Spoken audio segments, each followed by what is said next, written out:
गांव में आज शाम को जो पाचोरा में जो रेल की दुर्घटना हुई है उसमें जो मृत्यु लोगों की संख्या है वो 12 है, जिसमें 9 पुरुष हैं और 3 महिलाएं हैं।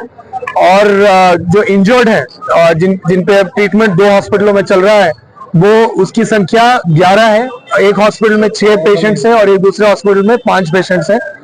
ये जो घटना है शाम के 4:45 के दरमियान है। इसकी इंफॉर्मेशन सेंट्रल रेलवे की जो कंट्रोल रूम है उनके तरफ से जब हमें प्राप्त हुई, इमीडिएटली 8 एम्बुलेंसेस हमने घटनास्थल पे भेजी। ये जो घटनास्थल है ये ग्रामीण भाग में 2 रेलवे स्टेशन और 2 गांव के बीच का एक इलाका है, वहां की ये घटना है। 8 एम्बुलेंसेस पहुंची वहां पर। एक ये इंफॉर्मेशन थी कि कुछ आग वगैरह भी लगी है, तो 3 हम लोगों ने फायर ब्रिगेड की भी वाहन उसमें इमीडिएटली भेजी थी। इसके साथ साथ वहां पर गैस कटर्स भी भेजी थी, बट जिसका उपयोग हुआ नहीं, फायर ब्रिगेड का भी उपयोग हुआ नहीं। और हमारे जो अधिकारी हैं वो जो स्थानिक तहसील लेवल के अधिकारी, बिकॉज ये जो घटना स्थल है पाचोरा जो शहर है वहां से 15 किलोमीटर के डिस्टेंस पर है, वहां उसकी दूरी पर है। तो वहां पे हमारे जो सब डिविजनल मैजिस्ट्रेट है, तहसीलदार है और मेडिकल्स की टीम है, पुलिस की टीम है, वो सारे लोग घटनास्थल पे बिल्कुल 10 मिनट के अंदर ये पहुंचे थे। एम्बुलेंस अबाउट 9 मिनट के अंदर पहली एम्बुलेंस पहुंची थी और इमीडिएटली उनको मतलब आइडेंटिफाई करके जो लोग जीवित है उनको इमीडिएटली मेडिकल रिलीफ जगह पर मेडिकल रिलीफ देने की भी काम शुरू की गई। 3 हॉस्पिटल्स जिसमें हमारा ग्रामीण रुग्णालय, प्राइवेट हॉस्पिटल और ये गवर्नमेंट मेडिकल कॉलेज, वहां को एक्टिवेट किया गया, जिसमें ब्लड के सारे ब्लड उपलब्ध करके ली गई। डॉक्टरों को, सर्जन्स और ऑर्थोपेडिक के डॉक्टरों को इमीडिएटली बुलाया गया। इंडियन मेडिकल एसोसिएशन के जो प्राइवेट डॉक्टर्स हैं उनको भी उनकी सर्विसेज को भी लिया गया और इमीडिएटली सारी इसमें काम की गई। रेलवे विभाग के साथ क्लोज कोऑर्डिनेशन में काम की गई। रेलवे विभाग के दो जो रिलीफ वैन्स हैं उनको मनमाड और भुसावल की तरफ दोनों दिशा से भेजी गई और इमीडिएटली उसमें जो भी रिलीफ रेलवे की तरफ से भी और उनके क्लोज कोऑर्डिनेशन में हमने किया।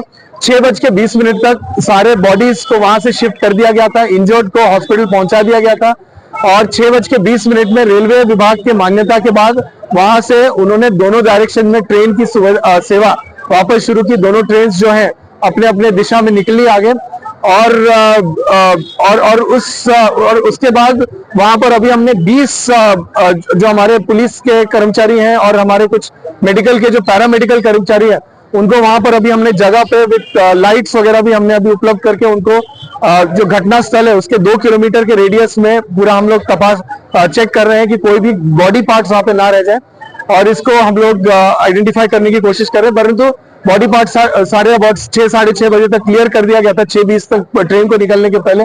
और यहाँ पर डीएनए की सैंपल फोरेंसिक डिपार्टमेंट के माध्यम से यहाँ पर डीएनए की सैंपल कलेक्ट की जा रही है, पोस्टमार्टम किया जा रहा है।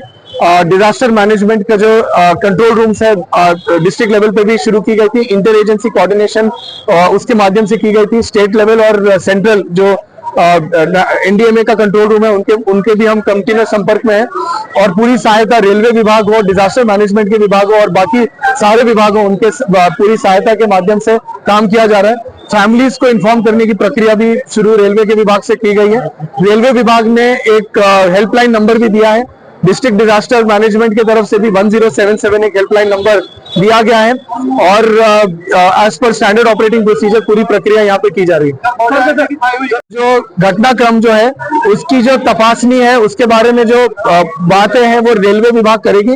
इसकी जो एफआईआर करने की जो प्रक्रिया एक्सीडेंटल डेथ की जो गवर्नमेंट रेलवे पुलिस कर रही है वो एफआईआर अभी कुछ देर में वो कंप्लीट हो जाएगा। उसके बाद उसकी जांच वगैरह रेलवे विभाग के माध्यम से की जाएगी, उनके जो रेलवे एक्सीडेंट और उनकी जो टीम है। परंतु ये जो हमारा पूरा फोकस लास्ट जो 3-4 घंटे से आप भी देख रहे हैं, हम लोगों का पूरा फोकस इस पे ही था कि हमको इमीडिएट रिलीफ देना है, रिस्पांस फास्ट होनी चाहिए, गोल्डन आवर वेस्ट नहीं होनी चाहिए एंड रिमोट एरिया होने के बावजूद जल्दी से जल्दी कोई भी इंजर्ड को मतलब उसको कोई भी प्रकार की दिक्कत नहीं होनी चाहिए और डिसीज्ड पर्सन जो है उसको वहां से निकालने की प्रक्रिया की जानी चाहिए। तो ये सारी प्रक्रिया प्रशासन लास्ट 3-4 घंटों से लगा हुआ था और इसमें हम लोगों ने अभी तक पूरी काम की है और आगे का जो आइडेंटिफिकेशन है जिसको हम इंक्वेस्ट बोलते हैं वो प्रक्रिया अभी चल रही है। हमारे 6 टीम्स हमने उस पर लगाया और वो बॉडी पहला इंक्वेस्ट की प्रक्रिया यहाँ पर जो कंप्लीट की जाएगी और उसके बाद पोस्टमार्टम की प्रक्रिया एज पर प्रोसीजर और फिर बॉडीज को उनके उनके परिवारजनों तक वापस भेजने की प्रक्रिया जो है उसके बारे में जिला प्रशासन और रेलवे विभाग के माध्यम से आगे काम किया जाए। कितनी बॉडी जो है मतलब आइडेंटिफाई आइडेंटिफिकेशन की प्रक्रिया चल रही है। मेरे 12 लोगों की डेथ की आइडेंटिफिकेशन है और अभी उसमें कुछ लोगों के पास उनके पॉकेट वगैरह में आइडेंटिटी कार्ड था, तो वो उसके माध्यम से कुछ लोग आइडेंटिफाई हुए हैं, कुछ लोगों के लिए अभी काम चल रही है। परंतु डीएनए सैंपल हम लोग सारे सबका कलेक्ट कर रहे हैं सो दैट बॉडी को आइडेंटिफाई करने में कोई भी दिक्कत ना हो। कैजुअलिटी कितनी? 12 कैजुअलिटी, 9 पुरुष और 3 महिलाएं। मराठी सर